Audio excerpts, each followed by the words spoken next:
higher education institution can collectively shape a future-ready, skilled and knowledge-driven Odisha. For this, may I now request Professor Dr. Amay Kumar Rath, Honorable Vice Chancellor, Biju Patnaik University of Technology, Odisha, will join very shortly.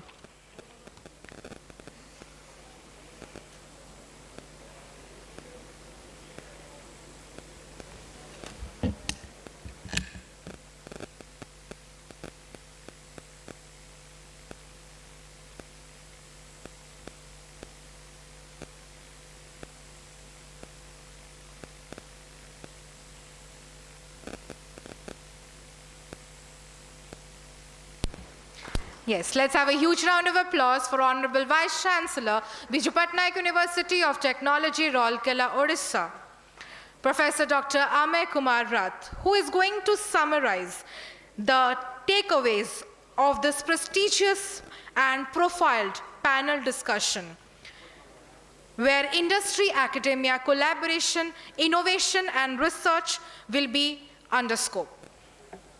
For this particular panel discussion, I would like to request the first panelist, Professor Dr. Vibhuti Bhushan Biswal, Honorable Vice Chancellor, OUTR, Bhubaneswar. Professor Vibhuti Bhushan Biswal is a distinguished academic leader and presently serves as the Honorable Vice Chancellor of Odisha University of Technology and Research, Bhubaneswar. With extensive experience in technical education, research, and institutional leadership, he has significantly contributed towards academic innovation, engineering, education, and research advancement. Let's have a huge round of applause for Professor Dr. Vibhuti Bhushan Biswal, Honorable Vice Chancellor, OUTR, Bhubaneswar. For the second panel, as a second panelist, we have Professor Dr. Arka Kumar Das Mahapatra, Honorable Vice Chancellor of Ravenshaw University. Professor Mahapatra is an eminent academician and administrator currently serving as the Honorable Vice Chancellor of Ravenshaw University, widely respected for his scholarly contribution and academic leadership. He has played a vital role in promoting higher education and research excellence throughout the state. Let's have a big round of applause for Honorable Vice Chancellor, Ravenshaw University. As the third panelist, we have Professor Dr. Shiti Bhushan Das, Honorable Vice Chancellor, Central University of Jharkhand. Professor Das is a distinguished educationalist and an Honorable Vice Chancellor of Central University of Jharkhand. With a rich academic and administrative experience, he has contributed significantly towards multidisciplinary education, research initiatives, and institutional growth. Let's have a big round of applause for Professor Dr. Shiti Bhushan Das, Honorable Vice Chancellor, Central University of Jharkhand. The round of applause should be bigger enough while we are welcoming the panelists. Then we have, as panelist 4, Professor Dr. Mahendra Kumar Mahanti, Honorable Vice Chancellor, Maharaja Sri Ram Chandra Bhanjadeo University, formerly North Odisha University. Professor Mahanti is an eminent academician and respected educational administrator who is serving as the Honorable Vice Chancellor of Maharaja Sri Ram Chandra Bhanjadeo University. With extensive experience in higher education and academic excellence, he has consistently contributed towards institutional development, research promotion, and academic quality. Let's have a big round of applause for Professor Dr. Mahendra Kumar Mahanti, Honorable Vice Chancellor, Maharaja Sri Ram Chandra Bhanjadeo University. And as the fifth panelist, we have Professor Dr. P.K. Nanda, Honorable Vice Chancellor, Siksha O Anusandhan University. Professor Nanda is a distinguished academic leader and presently serves as the Honorable Vice Chancellor of Shiksha or Anusandhan deemed to be University. Known for his remarkable contribution in higher education, research and institutional excellence, he has played a significant role in strengthening innovation-driven and skill-oriented education. Let's have a big round of applause for all the Honorable Vice Chancellor on the dais. With this note, I would like to hand over the session to Professor Dr. Amir Rath for the further proceedings. Sir, over to you. Thank you. So good afternoon, honorable panel members. We know this topic is sustainable education towards Samriddh Odisha and Viksit Bharat, and the role of universities, role of Biju Patnaik University of Technology. In this particular, we talk about Viksit Odisha by 2036 or Viksit Bharat. It's very important that the universities would play a vital role. Not only Biju Patnaik University of Technology, but all other universities in the Odisha. They also should take an important role for Viksit Odisha. You know, like the topic is skills as the engine of transformation. We had finishing schools, if you remember, we had finishing schools like, whether when I was, like, there was a lot of debates. When we talk to industries, they always say that your curriculum is very old. Of course, I don't agree with this. Like when we teach students, like in a 4 years curriculum or 2 years for MBA program, the holistic development of student is very, very important. It's not that if one company want one particular skill, we'll give that skill. Other company will say, no, we want that other skill. It's not possible that if you have 100 companies will give 100 different skills. It's not possible. But at the same time, in the syllabus itself, you can have a last unit where the skills can be taught to the students. If you look at, sustainable education for sustainability development, it empowers knowledge, skills, competency, attitudes, behavior of the students, how they will develop over a period of time. As we deliberate on skills for quality education, my first question is to Professor Biswal sir. What is quality? It means, what is quality for technical education today? Is it employability? Is it innovation? Is it ethics? Is it adaptability? Or all these together? Okay, thank you. Good afternoon, everybody. My esteemed fellow panelists and Professor Rath, my friend, Honorable Vice Chancellor of BPUT. It's a very burning topic today to talk about skills and skills for quality education. We have been talking about skill for quite some time, and probably there has been a movement in the government sector as well. In 2014, first time we had a ministry called Skill Ministry established, and through that, across the country, various skill centers have been established for skill development. And probably the education that we had been imparting till today was devoid of skill, and that's why we are talking about skill that is required in today. And obviously here we are talking about skill in higher education. If I look at the skill centers or the skill movement in our country, so far we have given emphasis to skills in other sectors, like skills for technicians, skills for polytechnic level. But for higher education, the skill has not been given that importance till today. There may be so many reasons for this. Let me tell about some of the reasons that I can see. One is the mindset First of all, whatever changes we need to bring into education system, it is to be done by the people who are in the helm of affairs.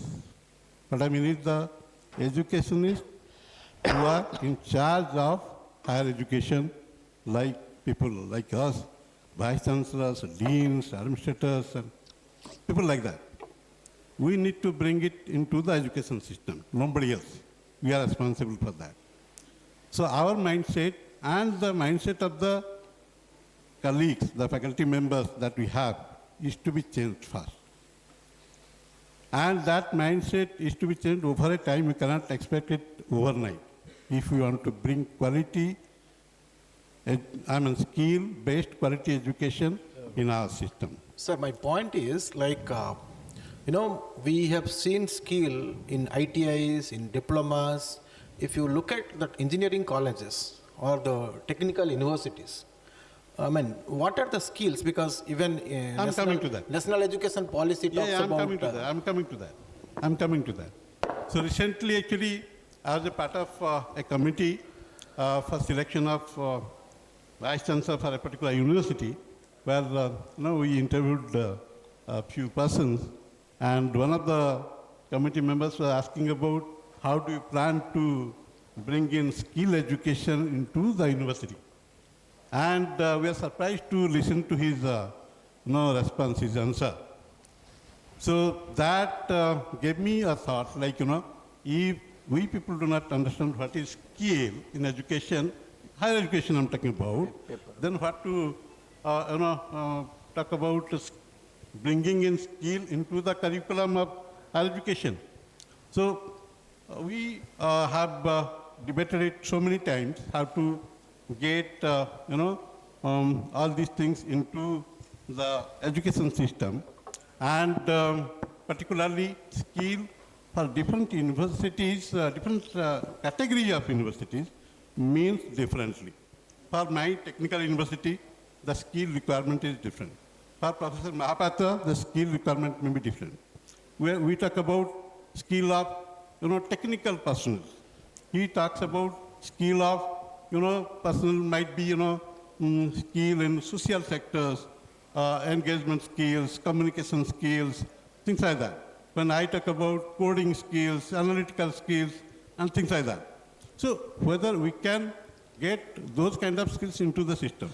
But first of all, as I was starting, it is the teachers who are to be changed. They are to be taught about the skill. They are to be, trained. Something is to be undone and something is to be done.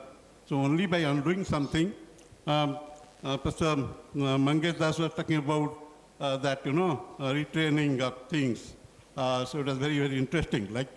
So you have to train them first, and then you can get it implemented into your system.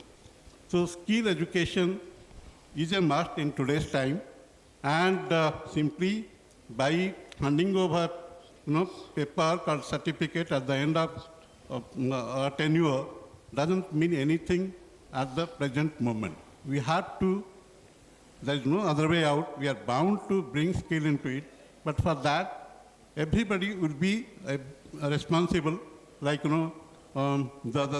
stakeholders, like students, the administrators, the government, everybody. So there has to be certain infrastructure. There has to be complete revamping of the curriculum. There has to be complete change of mindset to get this into the education system. Okay, my similar question is, Professor Nanda, you are leading a vice chancellor of a largest university, Shiksha Anusandhan universities. Completely, you have multidisciplinary, you have medical, engineering, pharmacy and agriculture and all those courses. When we talk about quality education, it is employability, it is placement, it is innovations, it is startups, it is professional ethics, and what is that? And how skill is related to quality educations, and what kind of skills you provide in your own universities to empower the students, for placement or for startups or for innovations, and for India knowledge system. Okay, can you just elaborate? Thank you, Professor Attata. Good afternoon, everybody. Thank you for giving me the opportunity to share my views. Actually, currently the education paradigm has been redefined. In a university, multidisciplinary university, and after NEP, skill is now pervasive to all disciplines. It's not only for technology, it's also for all other disciplines. Like skill is very much necessary because the topmost university of the world, MIT, Massachusetts Institute of Technology, who actually has a ethos, learning by doing. So that's the ethos they have been there for centuries, and therefore they are number one. So that has been brought into the NEP. And this was there, but now it is more reinforced in the university system. Now we want not only the education, knowledge with the skill is more powerful. And knowledge with the skill also should lead to innovations, startups, products. Now the translational research is the new buzzword which have been mandated by Government of India to all the universities. No more the research just for the research sake or publishing paper that's there, but then we need something tangible which will be beneficial for the society, that is product. So that's called translational research. There also we need skill how to develop products. So we have to empower our faculty, research scholars, students to develop the skills at all levels. Therefore, actually skill is necessary at all levels. In a sense, I'll give some examples of ours. Couple of years back, maybe 5 years back, we started a tinkering lab for the technology people. And we could see students take more interest in the tinkering lab rather than the theory classes. And that is coupled with theory classes. So what we again changed, we had a kind of every class project in every kind of the subject. And they have to, every semester they have to grow, and eventually they have to culminate in a capstone project. So that helped actually students to be more involved in the kind of the knowledge and the skill. If I give you an example of agriculture, we have 18 modules for the skills. Say I'll give an example of a module, mushroom cultivation. It's a skill that is called every student that has to go through that skill out of all the students. And not only that, there is another program by the government of Odisha also, that is Rural Agricultural Work Experience, RAWE program, where the student spends with the 2 months with the farmers and also transfers the knowledge, like the technology transfer, and also learns from the ground reality what to be done, and comes back to the institute and sit with the professors and think for the products. That's another program. So similarly, we think of the pharmaceutical science. We are now thinking of products. We have already developed 3 products which has been commercialized in our university first time. And now we are engaging the research scholars, postdocs, and also undergraduate students who would like to work in the lab, which will lead to a product. And that's also tangible, we could see. Now the ecosystem is changing, and we have seen last 2-3 years we have focused on this, and now mindset has changed. To reinforce or corroborate that, we have added the incubation center, because all together is a synergistic approach for the skill. Whether it is research also is necessary because the students has to work in the high-end equipment so that he will be trained or she will be trained, therefore she will be employed. So employability also directly comes to the question of skill, because every employer asks, I need this skill. So as you also told, I also vouch for that we cannot teach all the skills in the university, but we will train with some skills, empower them such that they can adopt to other skills. Okay. So same thing happening with pharmaceutical science and agriculture. Also our kind of the veterinary also.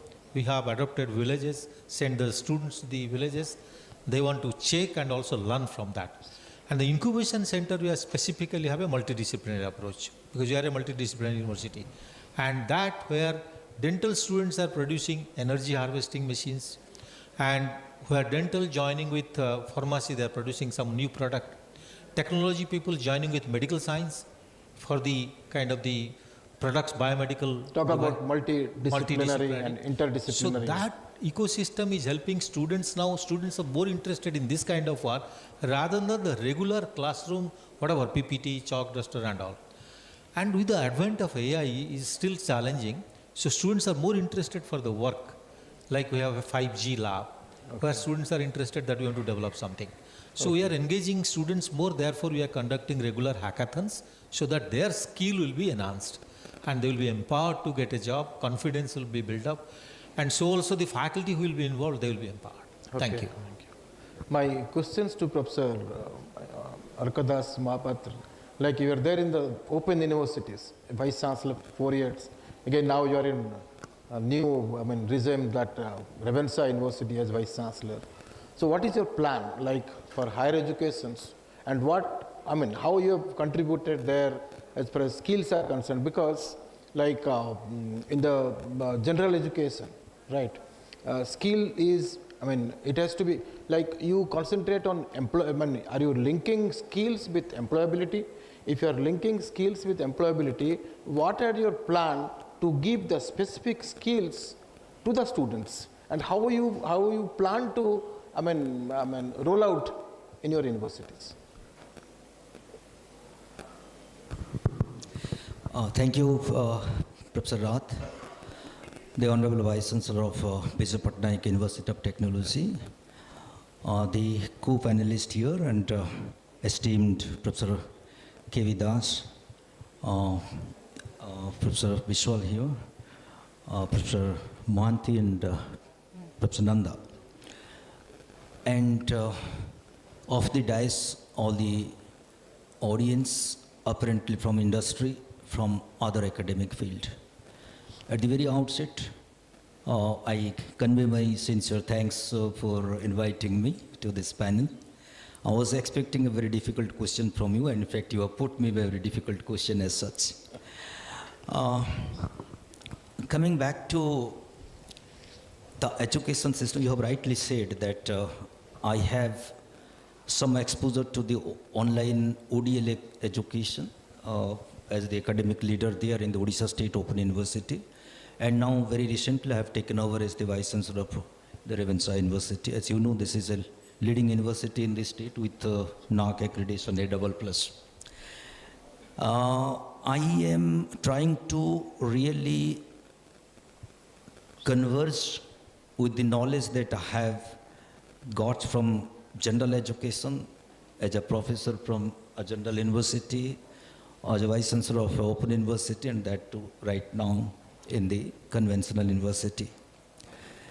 When it comes to quality, you know, it's a relative term. I'll come to your question at the same time. And when we go to market to buy a product, if somebody says, this is 50 rupees and this is 500 rupees, they look similar, then psychologically I'm ready that, okay, this is 500 means there must be some added strength. As from engineering background, you understand, you describe it as different features integrated into the product. Quality comes with cost. I strongly believe in. Some institutions, say for example, IIM and maybe university like yours, the course fee may be very high. In IIM it is about 30 lakh. In our institution it may be 30,000. So within this limitation, we would like to ensure quality. Now coming to education, as you know, it is a means for human progression. And for that purpose, if it is quality and at the same time, rather knowledge and skill together, if added quality integrated into knowledge and skill, obviously will give a better product. Coming back to my university, what I now propose to do is to see, being a general university, they get a quality education which they will be able to, the students will be able to apply in practice. If they are not able to do so, then the knowledge that they have got, or they get from the university or educational system is incomplete. So we have to really create an enabling environment where the they are able to think critically and try. We create we have mock taste kind of thing. So maybe role play are some of the activities Sir, that one more, really. just I will interrupt. See, we were talking about, Indian knowledge system and yesterday I was talking like Konark temple and civil engineering students, like they will analyze that how when they build Konark temple, like that way, history, why can't we implement Mahabharat, like management lessons from Mahabharat? Lot of leadership skill, strategic thinking, negotiations, or maybe Bhagavad Gita. We have seen that many countries, they follow Bhagavad Gita as case studies for, this Indian knowledge system and value system. Can we implement Indian knowledge system in history? Will there be any problem because it's a universities? Yeah, somewhere you also mentioned that at least if not a full length, but at least in every program, every course, Okay. at least one unit can be there in the knowledge system, Indian knowledge system. So for that, we can also draw in, all that input from Mahabharat and Correct. from other sources. In fact, coming to our kind of institutions, we really believe in collaboration. We'll definitely go for collaborating with leading institutions where we can really get the knowledge transfer to our own institute. Okay, sir. Thank you. My Professor K.V. Das is like you, former Vice Chancellor of Central University of Jharkhand, former Pro Vice Chancellor of IGNO, former Pro Vice Chancellor of Central University of Koraput with rich experience. Sir, my questions to you is, if Odisha becomes Samruddh Odisha and India become Viksit Bharat, what are the specific skills should our university prioritize over the next decade? Yeah, namaskar everybody present here, including my co-panelists here. I have a little bit broader concept about these skills. We are discussing here only about the professional skills, the sectoral skills, that is. It's about if at all we want to a graduate in commerce or in management, what exactly the skills he or she is required to have it, is in BTech, in mechanical engineering or some engineering background, what skills he should have it. Is it a professional or technical skills he or she should have. But apart from that, what is more important is the attitude, the skills. That is the life skills, the soft skills. Not only we are talking about the hard skills. You see about that, we are only looking at the changes that is happening in the workplace at the global level. It may be technological, it may be, it's about because of globalization, because of digitalization, so you are talking about a future-ready education system. So in that case, we are also giving emphasis to what are the skills required in a workplace, in a global workplace. Do you have this 21st century skills? We have it. We are talking about the negotiation skills. Anywhere we have it. Very behavioral aspect, attitude we are talking about. Very the soft skill. Communication is one part of that one. So when we talk about this Viksit Bharat or Samruddh Odisha, we need to have a workforce to utilize our resources properly. And that is a human capital development is most important one here. So it is well defined what type of skill has to be embedded there in the course curriculum. But again, skill for whom? Is it for the students alone? But the persons who are responsible to impart it, are they skilled? What type of skill they are required to have it? It's about the faculty, about the teachers. Do they have the skills to impart certain things? It's about how to think, how to see about complex problem identification. That is a skill we require to have it. Analyzing a problem analysis. Data is there. A lot of data is required. But do you have the skill to utilize this properly? Read it properly? I'm just talking about, because I am also a teacher of business. I see about that. If I hand over the annual report to one of my students and say, this is the balance sheet, you read it and tell me the financial strength of this company. Can you do that one? Can he or she do that one? That is also important. That is a sectoral one. But what about the soft skill, his attitude, his sensitivity is about that. So apart from intellectual one, he or she should have emotional, he should have this ethical, all these skills, all these things, input is required to be given to that person. If at all, I am a better student, I am studying, I am a topper of IIT here. How many IITians you say, they have gone abroad and are serving in different countries like US and Europe and developed countries, educated at our taxpayers' money. Do they have any belongingness to this country? We are paying royalty to the products or the commodities or maybe services for which they have produced it. So that is a question is about that. Now on that day also I spoke about Joho.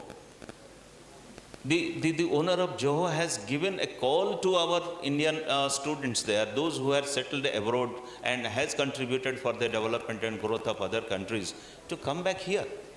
So we are imparting the skill, hard skill. But what about the other skill? That is the sensitivity towards their society, toward their parents, to the country, to the nation. That is also required. That should be embedded there. So the skill has to be embedded like that one.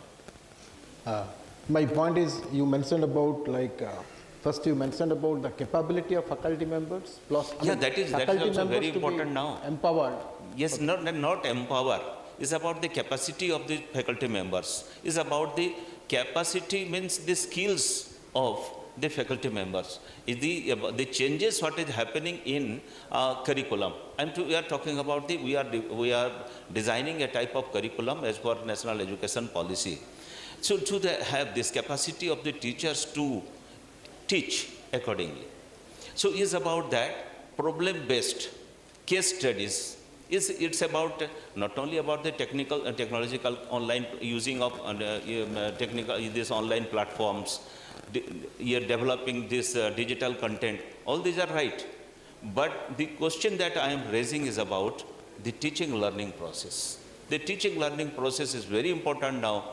So capacity has to be developed. That is also a skill. So you ask my colleagues, my young friends, through simulation model. Now you have to think of that one. We do not have the laboratories. Can we teach them the laboratories, virtual laboratories? Can you use it? So that is a question is about teaching learning process. Giving assignment to a group assignment, daring to study a problem. So we are talking about a critical thinking. So what is the basis of critical thinking means what again? Question is about critical thinking. So critical thinking is a problem solving. Once you identify a problem and delve into it, so critically think about this, what are the causes of it? You find out the answer then again. So that is the skill. Unless you delve into the things, you cannot identify the problems. So problem solving attitude, what is that problem solving attitude?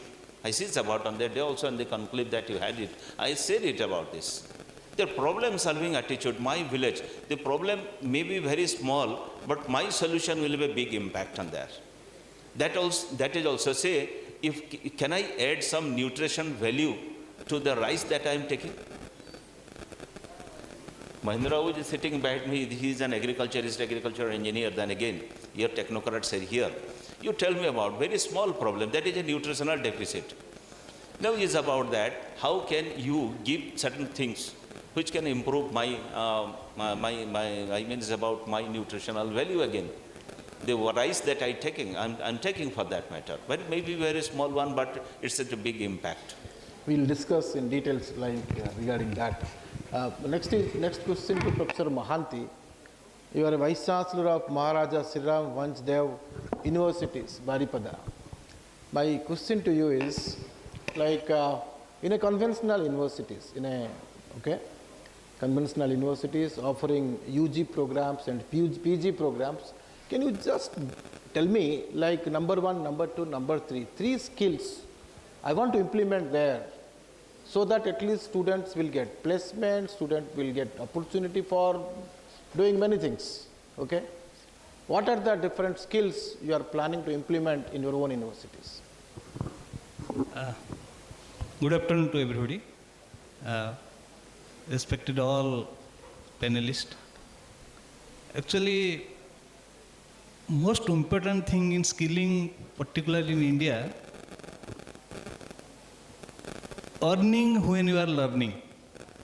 If this will be implemented all over universities, then we can develop like anything. Number 1.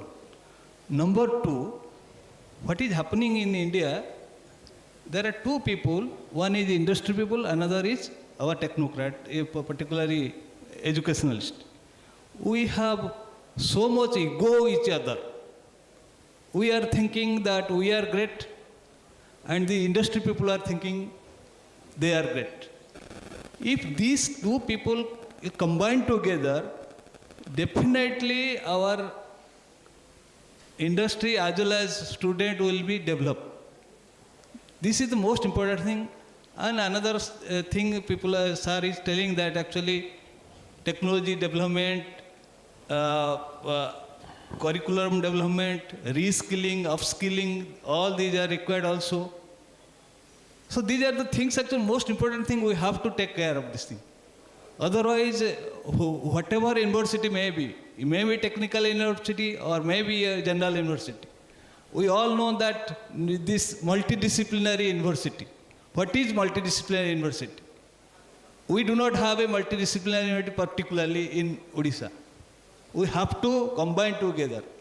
Particularly, I have seen in my university, near to the university, we have a small engineering college. We have a medical college. We have actually law college. Why don't we mix together and have that university in the same campus? Then it will develop like anything. Okay. Then, Professor Nanda, last 2 days I am hearing that industry academia conclave, we need to minimize the gap between industry and academia. It's okay? See, my answer is in 1 minute now. Now the answer is only in 1 minute because it's very difficult to answer in 1 minute. It's easy to answer in 5 minutes. So my answer is 1 minute. My point is, industry equals to academia plus, because when industry are saying that academics don't match with our requirements. Maybe we academicians are sitting here, we will tell that industry is not matching with our requirements. Okay.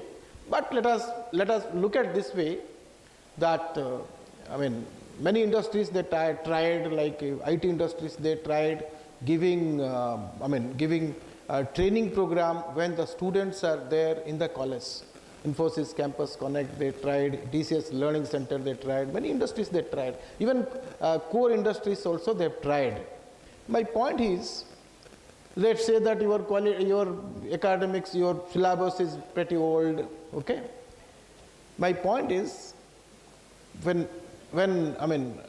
coming back to like academic match with industry requirements, so that directly they can go.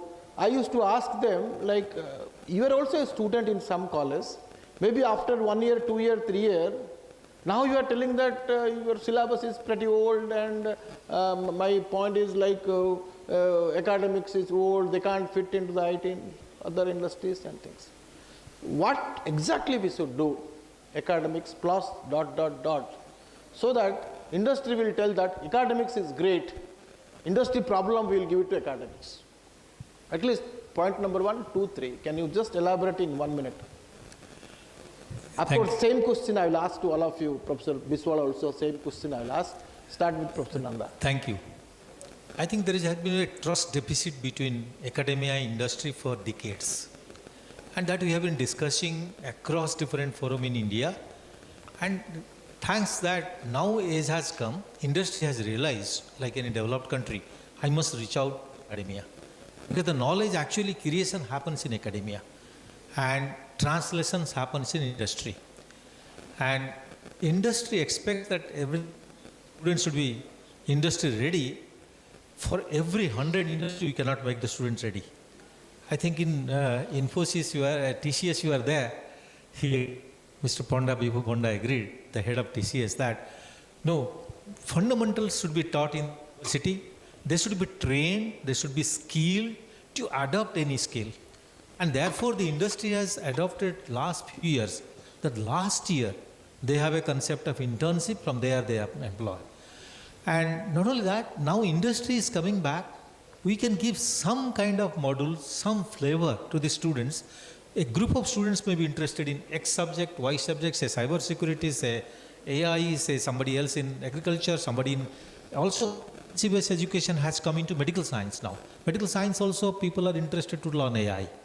So therefore, industry has now realized that academia is needed and fundamental work research is needed, because knowledge creations happens there. Now what is happening actually, the problems that industry faces, now they want to also share with the academia. And they want to share with the online projects with the academia students and all. This is a very good notion by UGC and Government of India, that you must have professor of practice appoint, and let them bring the industry problems to the classrooms, involve the faculty as well.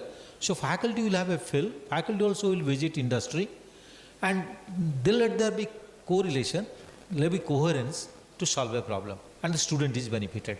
Therefore, they will be employable. Okay. So that is bringing them to our campus, visiting their self problems is the first thing which is happening. I believe now industry is ready to fund research students, which is there in the... Your opinion is professor of practice Yes. will solve at least Partially, partially, yes, partially. partially, And industry should fund support the projects, be research scholars, be postgraduate or undergraduate projects. Now industry is ready to fund. They already started funding.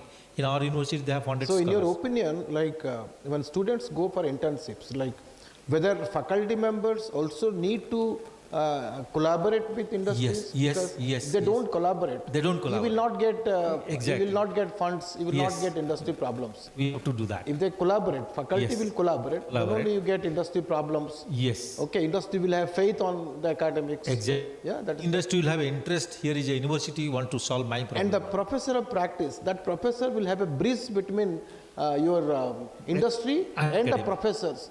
Okay, those who are working in academics. Yes. Right. If that way, That of will. course, professor of practice will have a bridge between your industry personnels and academics professors. So Professors. that it will be easy for students getting Yes. internships, getting apprenticeship, getting, getting funds from industries, Yes. getting industry problems. Exactly. I think, yeah, that's thank you. Your views, Professor Biswal, quick 1 or 2 minutes. Okay, we have a lot of questions, a lot of Okay, we discussions. are Sorry. discussing all this in the context of, skills for quality education. Am I right? Okay. So a bit away from what you asked, I'll come to the question a little later. Skill set or skilling is different from simple learning or, listening to lecture, things like that. And skills need, some particular capability to be enhanced through practice, not by experimentation in the lab. In the lab, some designated experimentations are happening. Some design experiments are happening. And if, as you talked about IKS and Ramayana, Mahabharata, if you look at the story of Mahabharata, if we want to see who is skilled in Khanda Yudh, you remember some names. If you talk about Dhanur Yodha, you remember certain names. Gaza Yodha, you remember certain other names. So these are happened over practice only, not by listening for 1 day, 2 days, a week, over a period. And that's why we have to remain engaged with industries, know their skill requirement, and it takes a longer time. In the university curriculum, now we are opening up avenues like long-term internship real internship, meaningful internship with industries, engagement of professors practice who are, posted in the university. And in my university, I have asked the professors of practice, I have 9 professors of practice at the moment, to design the curriculum as per their requirement. They are not here to teach my syllabus. They have to design their syllabus, and that is to be taught in the university. Secondly, where I do not have professors of practice, for example, in certain disciplines, I do not have professors of practice. I am getting, the syllabus from those industries and getting my teachers trained. Teacher training is very important. As Professor Das said, I also, talk the same way that we need to be trained first. We are talking about, collaboration of faculty members with industries. I have seen many faculties who are afraid of going to industries and engaging with industries or talking to people in industry because they have never seen industry. Okay. So there should be certain conditions in the service, conditions of the faculty that they should spend quite some amount of time in the industry so that they get acquainted and they can collaborate with industry people. We have been far apart for quite long time. So time has come that we need to change our mindset and do a, entire revamping of the system, not only in the curriculum. Curriculum cannot be implemented properly in proper sense if we are not ready to do that. Okay. Yeah. Next to Professor Das, Professor, my questions to you is like we had in 2014. I used to tell that 2014 we have 350 startups. As of 31st January 2026, we have 2,12,283 startups in the country. Okay, we get a lot of revenues in startups, a lot of GDP we get from startups, even employment also. Are you getting any revenue from the startups? We get from startups. It's about, say... Sir, my question is, like, how can you, see, skills, when there is a skills, it leads to employment, it leads to entrepreneurship even. Yeah, I do how understand. can we promote entrepreneurship in the education ecosystem, in the universities? How can we promote entrepreneurship? I'm coming to that one, referring to both the vice chancellors here of the technical university and also a big university there. It's about he is talking about the trust deficit of the industry and the academia. There is always this there. Because we also must think as an academic or the institution head, whether I can build that trust with the industry, maybe a specific or one or two industry, that we comply to their requirements. I mean, it is about we produce the skilled manpower for their requirement. If they want, their success also depends on getting skilled manpower from the academic institutions. It is both, it's a requirement of both the players there. So they must reciprocate in that way. So this confidence building measure is a both way one. It says about theoretical knowledge and practical application. When we, for that matter, NEP all prescribed is about internship, field study or so. Earlier also, UGC has given this opportunity as industry immersion for the faculty members. For 1 year they can go. The reverse way we can talk about, can we invite the industry people, not about the professor of practice alone. Those who are retired, they will come and serve as a professor of practice. It is not that alone. If anybody is serving in some industry, in some capacity, can we just give a proposal from the industry?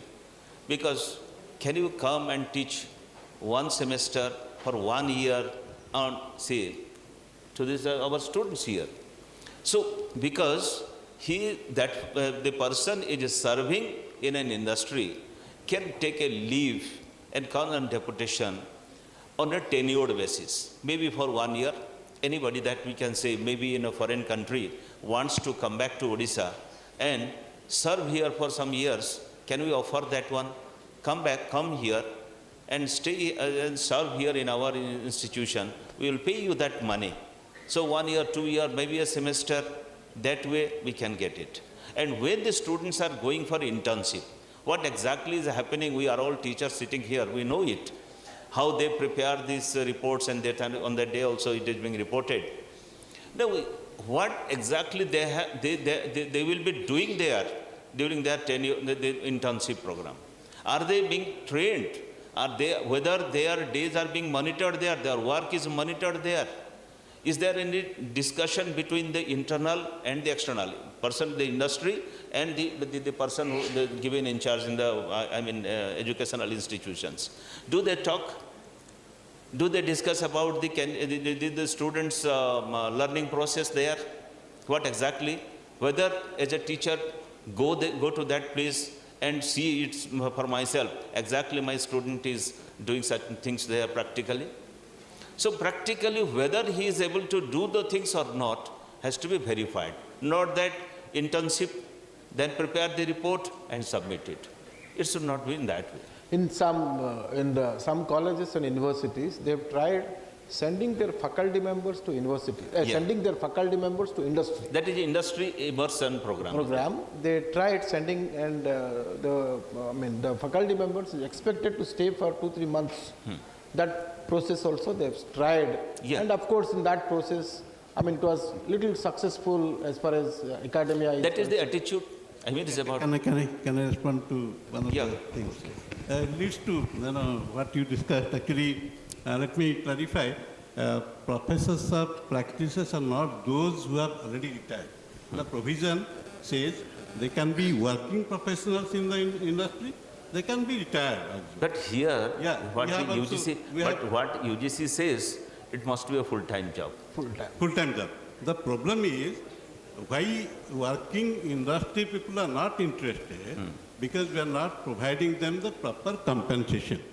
Absolutely right. Okay. And if there is a government guideline, like, I know one institute might have heard about ICT Mumbai.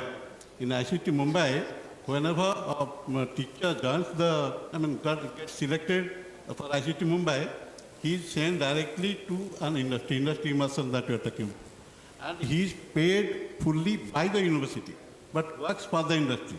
Can we bring certain legislature that from industry, if someone is interested to come to university for a year or two, he or she will be paid by the industry? Then the problem is will about get solved. the industry exactly. Some mechanism needs to be in both ways. In both ways that I refer to is about the bringing. This suggestion should come from people like you, that whether we can send our own teachers at our own cost to the industry, at our own cost. Right. It's about the compensation I'm telling you. That is why I refer to as the retired persons. Because in my university also, before 1.5 years ago, I also appointed one person as he is from Deloitte, right? He's a chartered accountant, but served many years in Deloitte and PwC. So I recruited him there for 1,50,000 per compensation. That may not be adequate. But when you appoint him as a tenured professor, tenured job as a professor, you compensate him as a full salary of a professor then again.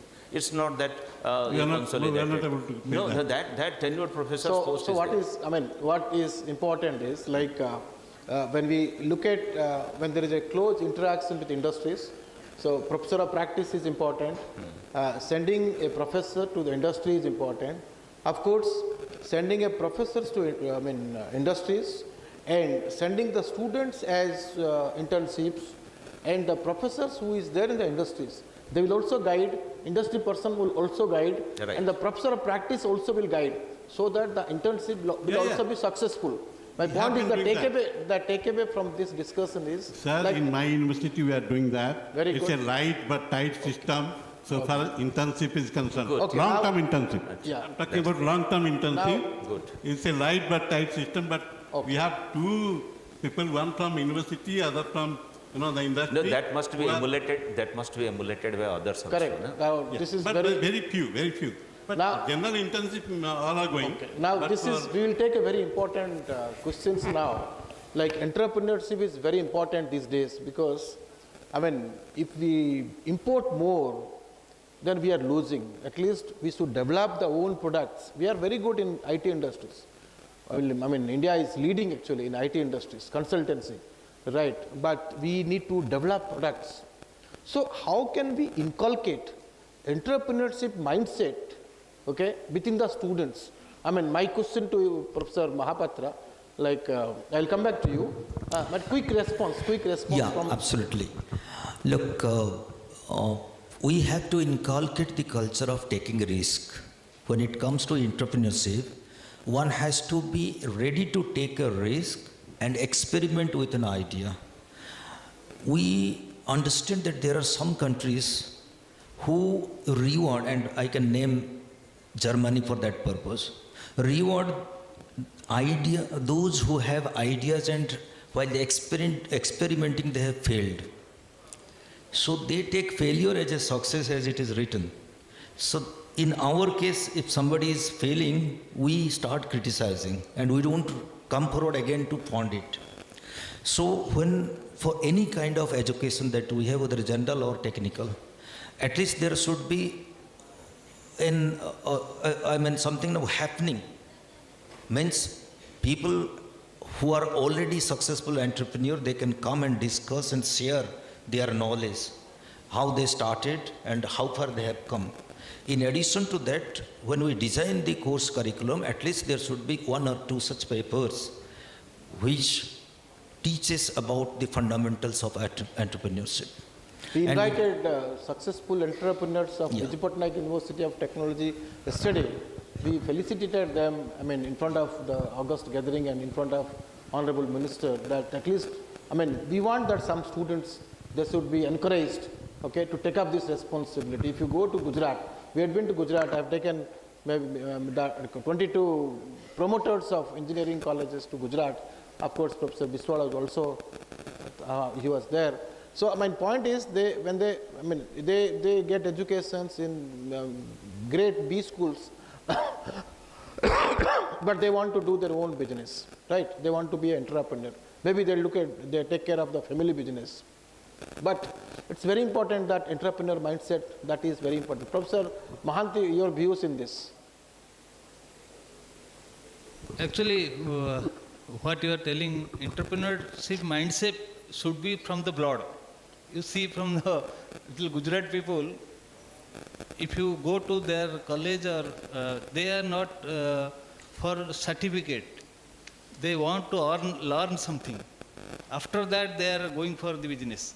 Even you might have seen in Odisha also, particularly a community, they are highly educated, but they are going for business. So entrepreneurship mindset is must, and we have to train the people. We don't think that always job. Maximum we want to give only 16-17% people the job. Sir, What we have about a this? course on entrepreneurship. Last 40 years, we have a course on entrepreneurship also in engineering curriculum itself.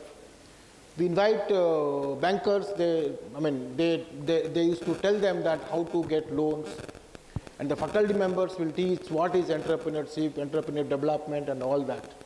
But still, entrepreneurship mindset can be inculcated among the student is very important. Then teaching entrepreneurship, right? But Gujarat also, they have started it. I mean, maybe if we start today, maybe if we start in the universities today, it will take some time. Our children in colleges and universities also, they will come up with some entrepreneur mindset. Okay, that's important. Anyway, my questions to, okay, please. In this context, what happens is maybe all the institutions here specifically can find out, allocate, attribute a certain amount of fund and invite ideas from the students and invite some juries from outside, especially the industrialists, the entrepreneurs, so that they give an opinion about the ideas which are more promising and allow the student to experiment with the fund that the institution has got. You mentioned right thing. In Vijayapatnam University of Technology, apart from hackathon, we are going for ideathon. This Ideathon is for school students. School children, of course, we are conducting this year. Ideathon is getting idea from students. Okay, school children. Throughout Odisha, we are planning to do it. We take ideas. Okay, the best idea will be rewarded. That's the way we are planning to do it. Okay, like this is the way we want to. We do hackathon for the BPUD students, but this Ideathon is for school children. Yeah. That's the way we are planning to do it. Okay. Yeah, I have a point here, say. Just 3 days before, here, from this campus, there were 4 students, four boys were there. They are the startup companies they want to start, and that is from the materials on. From the minerals and materials, they want to have their own companies.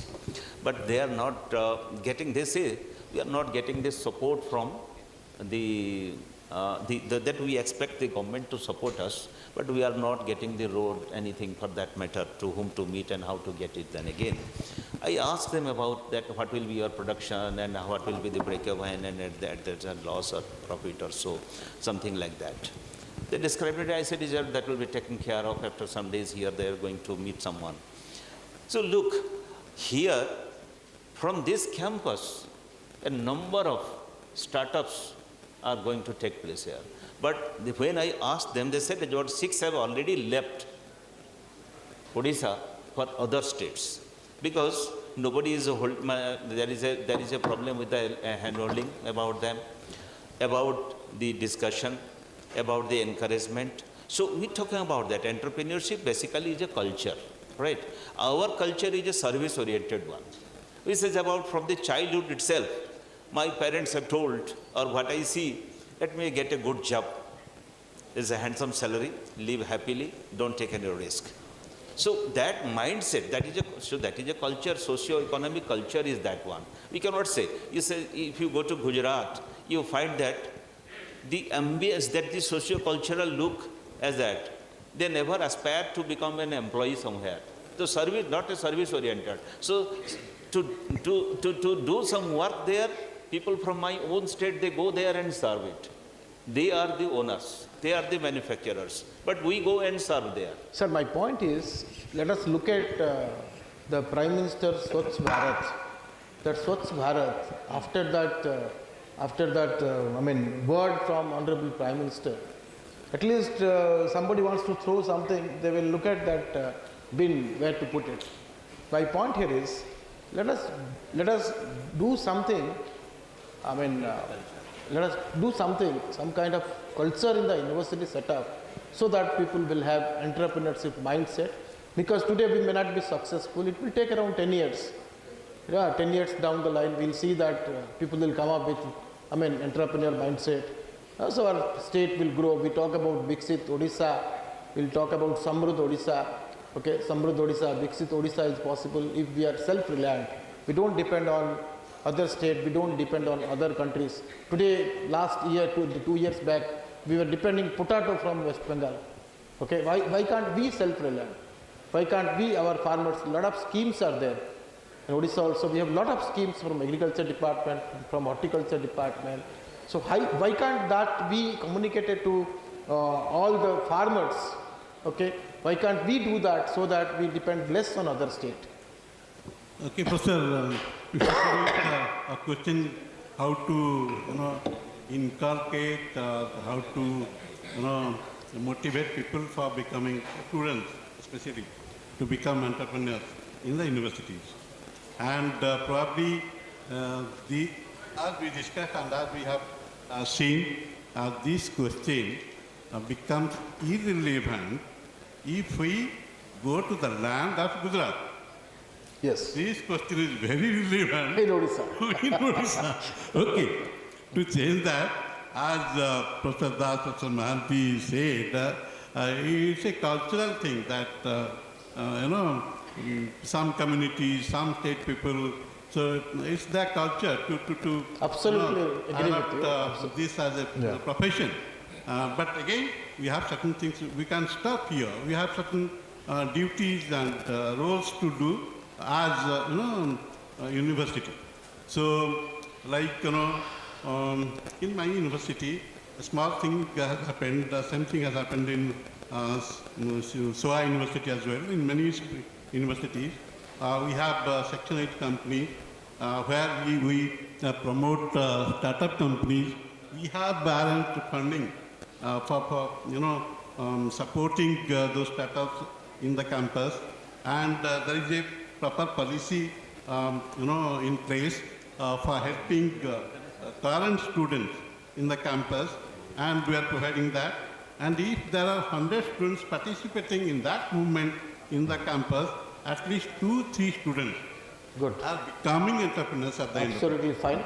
We are running short of time. My quick questions to Professor Nanda. My point here is with artificial intelligence, ChatGPT, okay, Google Gemini and all that, Cloud and all that, lot of developments. Students go there. If a school teacher, if they ask a student to develop a project, immediately he will go to ChatGPT, how to do these projects, right? With this kind of scenario, what are the 3 basic skills we need so that industry expectations, if you meet the industry expectations, what are the basic 3 skills in a student, irrespective of the disciplines? Okay, I want only 3 skills. So first of all, I'll just add one line for the entrepreneurship. I think entrepreneurship has is in place now. 10 years back, we were zero. It started from the mindset Palo Alto area of USA. And they have a new concept which actually now we are doing. A professor of a university, Stanford University, always attached to a company. That is where the entrepreneurship started from US. Now, down the line 10 years, we are 2 lakh plus startups and also 100 auto incubation centers across different universities. And I think more than 5,000 tinkering labs or schools to inculcate the spirit of entrepreneurship. And it is happening now. I'll just give an example. Recently, I was there in the product inauguration ceremony of ILS incubator. There a faculty has been given permissions to start a company side by side, Dr. Panda, and he developed a product in bio, and he is a faculty there. So such things also we should encourage in our university system. I'm also thinking in that line to encourage. We have already encouraged our faculty. So then faculty also will mentor the students to do that. Exactly. In the other country, even in our country also, a faculty can start a company. Yes. Okay. Being in academician, as a professor, Yes. he can start a company. Yes. That culture has to come. That culture has to. Culture has to come. Okay. But now it is happening that students are interested, and in the university ecosystem it is happening. No, it is there in NIT, IIT. It is there. Even in foreign universities, it is there. Okay. But of course, I do not know about your universities and state government universities. I mean, it should come. At least a faculty can own a company. Exactly. And students can be partner to that company. Partner to the company. That is the case. The faculty is a MD of a company, and MD at of the a same time company. he is a professor of a department. Department. And he has associates among the students or his colleagues. That's all possible, and it's happening. Yes. I asked 3 skills. Can you Yeah. just tell us that which is important? Because tomorrow, if industry or a company will come for the placement, they will look at these 3 skills. Okay, irrespective of the discipline. You know that all IT companies, they take civil, they take all circuit branch students. Sometimes they look at mechanical student also. Yeah. But with AI, with cloud, with Correct.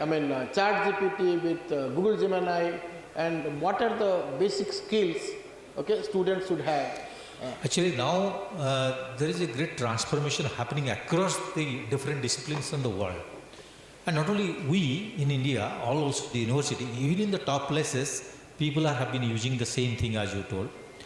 Now the students have to be, the faculty has to be more educated. We have to encourage the students to use AI. It's not that we have to debar them. Rather, we should now define problems in a higher level problems where they will use AI to solve the problems. So that will be a challenge to the student, and students want that now. And industry wants the same students with all AI skill such that the usual routine jobs, routine work like coding and everything will not be done. Rather, as a developer, to solve a complex issue, he will use AI. So industry is looking for AI educated students rather than just the discipline expertise students. Yeah, So we should train that. Absolutely right, because if you go back 30, 40 years back, if your programming skill is sufficient Yes. to get a job, Yes. drag and drop, next drag and drop, you get a job because Yes. all function routines are available. Today, AI, all those things are companies they give. I mean, they will take the license Yes. and give it to the, Employer, students. employers, Yes. employees. They will Employees. give it to the employees. So by using that tool, he has to develop a product. Develop the things, yes. That is the age now. That is the expectation of the company now. And therefore, we must train the students in that line along with their subject expertise. And Sir, quick response from you. Like, if you look at core companies, you are from mechanical engineering and core companies, what are the skills companies should look at civil engineering students, mechanical engineering students, okay, to get them placed in their organizations? What are the skills students they need to know?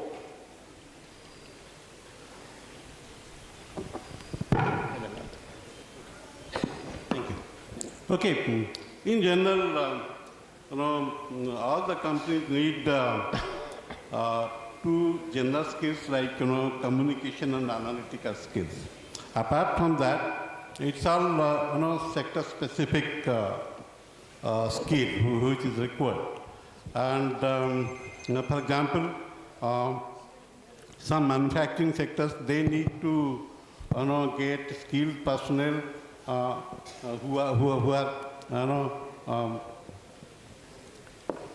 proficient in probably digital manufacturing, CNC programming, rapid prototyping, rapid manufacturing, scanning, re-engineering, things like that.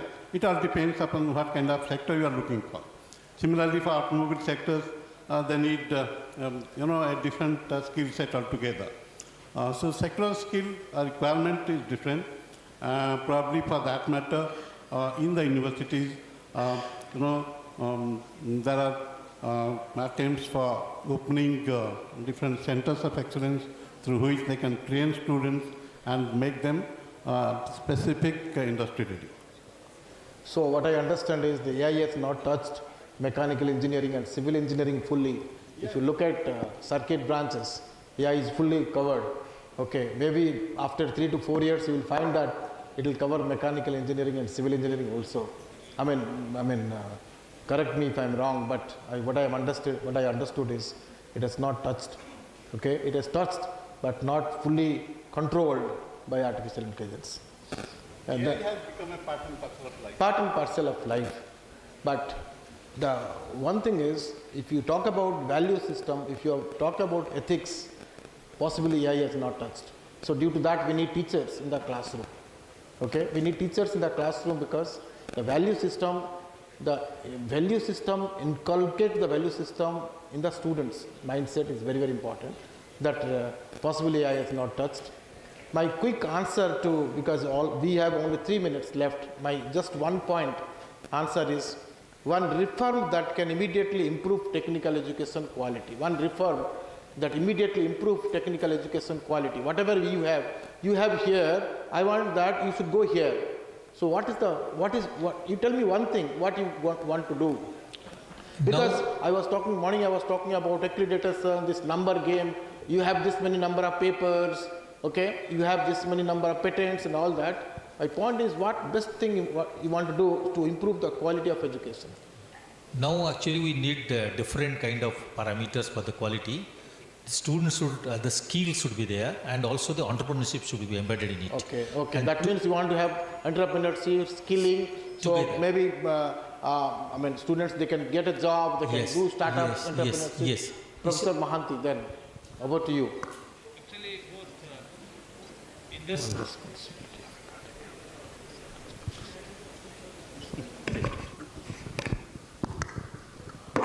Most important is industry and academia. Okay, so all of us agreed that we want skilling and we want entrepreneurship, startups and all those things together okay, to improve maybe Viksit Odisha or Viksit Bharat. My quick question is, what is the expectation from industry partners? What academia expect from industries? That is what exactly has been defined while designing your course curriculum. That is most important one. And while designing it, you should have a representative from the industries, from the respective industries. If at all it is a chemical technology or chemical sciences, you should have the persons from that industry, so that you can revise your curriculum according to their need. And apart from that, in your academic council, you have to invite certain industries people there to deliberate upon your course curriculum, regular feedback from the industries. All the things you have mentioned. Okay, because sir, that's fine. there already. Last 1 minute, so 20 seconds to each one of you. Okay, I want that Samruddh Odisha, Viksit Bharat. Okay, what is the role of a universities in 20 seconds? What is the role of a universities? 20 seconds. Okay. So actually I have given universal statement which will answer to all these queries. That when passion meets profession, there is nothing like that. Role of and university. today's education system, NEP 2020, is all student-centric education system. We have to do everything in the university that makes this passion meets profession. Okay, 20 seconds. We cannot overlook the strength of and the importance of the domain knowledge. So people have to have a very strong domain knowledge, thereafter the soft skill. And the university, all the educational institutions together have to work for this. Okay, sir, do you believe that education and students should play a vital role for Samruddh Odisha and Viksit Bharat? ସମୃଦ୍ଧ ଓଡ଼ିଶା ସମ୍ଭବପର କେବଳ ଯେତେବେଳେ ସକ୍ଷମ ଆଉ ସମର୍ଥ ଯେତେବେଳେ ଆମର ଯୁବକମାନେ ହେଇପାରିବେ, ଆମର ସବୁ ସିଟିଜେନ୍ସ ମାନେ ହେଇପାରିବେ, ତାହେଲେ ଆମେ ନିଶ୍ଚିତ ଭାବରେ ସମୃଦ୍ଧ ହେବା, ବିକଶିତ ହେବା। ଆମ ପାଖରେ ଯେଉଁ ରିସୋର୍ସେସ୍ ଅଛି, ଆମର ଯେତିକି ଏଣ୍ଡାଉମେଣ୍ଟସ୍ ଅଛି, ଆମର ଭୂମି ତଳେ ଯେତିକି ଅଛି, ଆମର ଭୂମି ଉପରେ ମଧ୍ୟ ସେତିକି ଅଛି। ଆମେ ଦୁଇଟି ଯାକକୁ ଯେତେବେଳେ କନଭର୍ଟ କରିବାର କ୍ୟାପାସିଟି ରଖିବା, ଯେତେବେଳେ ସକ୍ଷମ ହେବା, ସମର୍ଥ ହେବା, ବିକଶିତ ହେବା ନିଶ୍ଚିତ। But sir, do you feel that university and students, faculty members plays an important role? Yes, that is what exactly this is about. Who will make us competent? This is about that. We have to produce that we have actually the potentials. And universities are the better place to unlock the potentials. What is my conviction is that. Okay, sir. Yeah, actually, all curriculum should be changed totally. With discussion with industry as well as academia. No. Chatta point. Pasta wale punche, pasta wale. Exactly pasta wale. So, please sir, sorry. Actually, university is a place for knowledge creation and should give back to the society. The mindset had to change now. We are not studying for ourselves, doing for ourselves. We have to give back society. Societal problems should be taken. And therefore, university should be now immersed in the society fully with the knowledge creation hub, now should supply that and Sir, solve the my issues. point is, let us identify for Samruddh Odisha, what are the parameters? Let us identify, like the way you do it for accreditation, ranking, you have so lot of parameters. Let us identify the parameters for Samruddh Odisha. Let us map with universities. Let us map with the university teachers. Let us map that with the university vice chancellor. So what are the activities you do there so that ultimately Samruddh Odisha by 2036, by 2031, we will become Samruddh Odisha. So that is very important. So you do it for ranking, you do it for accreditation, you do it for, the other day we did it for Times Higher Education, right? My point here is, why can't we have a lot of parameters? Of course, if we go to the website, Viksit Odisha, you can see a lot of things. If my point is, if there is a tourism, why can't our students, why can't university take the responsibility? SARS University is in Baripada. Let us identify that Baripada, what are the tourism spots? Let that tourism spots, okay, identify the tourism spots by the students. professor is involved, okay, let us map that, then let the transport department will bus facilities or what facilities, the other places you will find the different facilities, transportation facilities, stay there, okay, that kind of activities in every places. Even, I mean, the other day I was talking about OCAC is also planning for preserving the Indian knowledge systems, preserving that so that today if you write in Odia, artificial intelligence, it will respond to you. So you can know that the culture, tradition of Odisha and all that. Why can't university plays a vital role in making this Viksit Odisha by 2036? Rightly, you are pointing out that we should identify. I just point it out. You see about that, if you look at the service sector, and it contributes around 50% of our the state's GDP.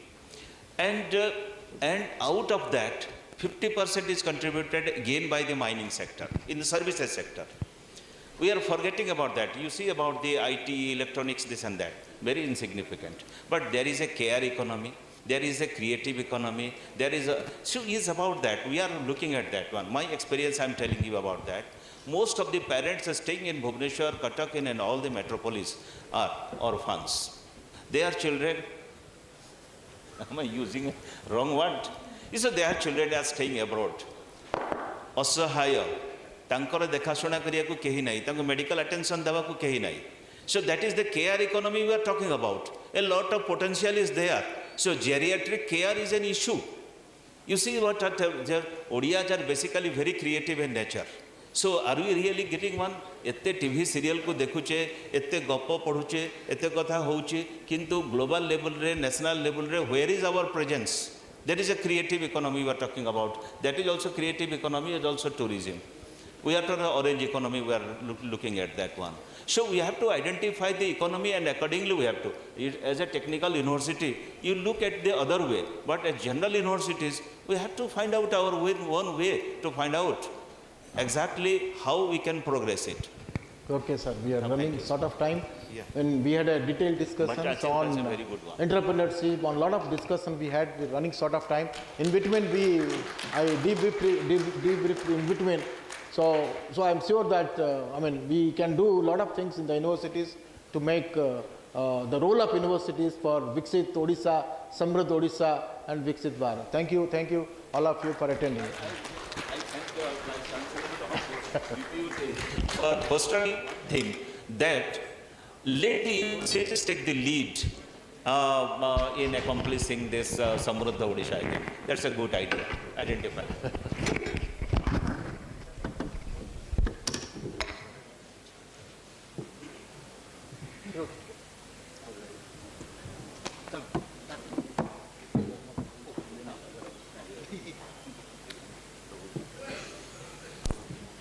Thank you so much for such a wonderful and an enriching session where all the Vice Chancellors on the dais deliberated so nicely. Let's give a big round of applause. I would request Honorable Vice Chancellor, Biju Patnaik University of Technology, to kindly felicitate Panelist 1, Professor Dr. Vibhuti Bhushan Biswal, Honorable Vice Chancellor, OUTR, Bhubaneswar. Let's give a big round of applause. Next we have Professor Dr. Arka Kumar Das Mahapatra, Honorable Vice Chancellor, Ravenshaw University. Let's have a big round of applause.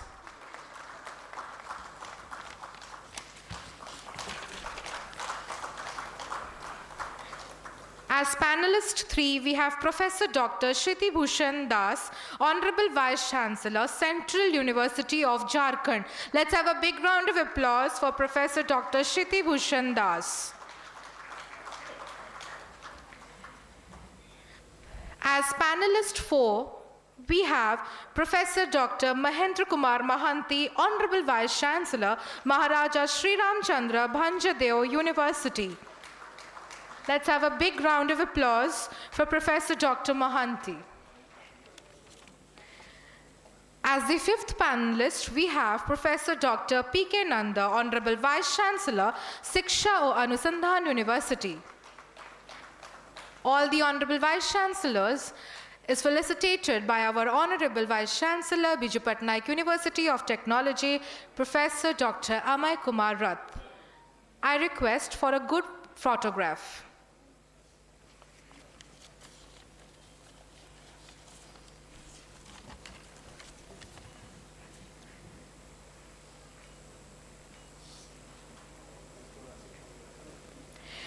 Thank you so much, all the dignitaries. You may please take the seats off the dais. Let's have a big round of applause for all the eminent Vice Chancellors on the dais.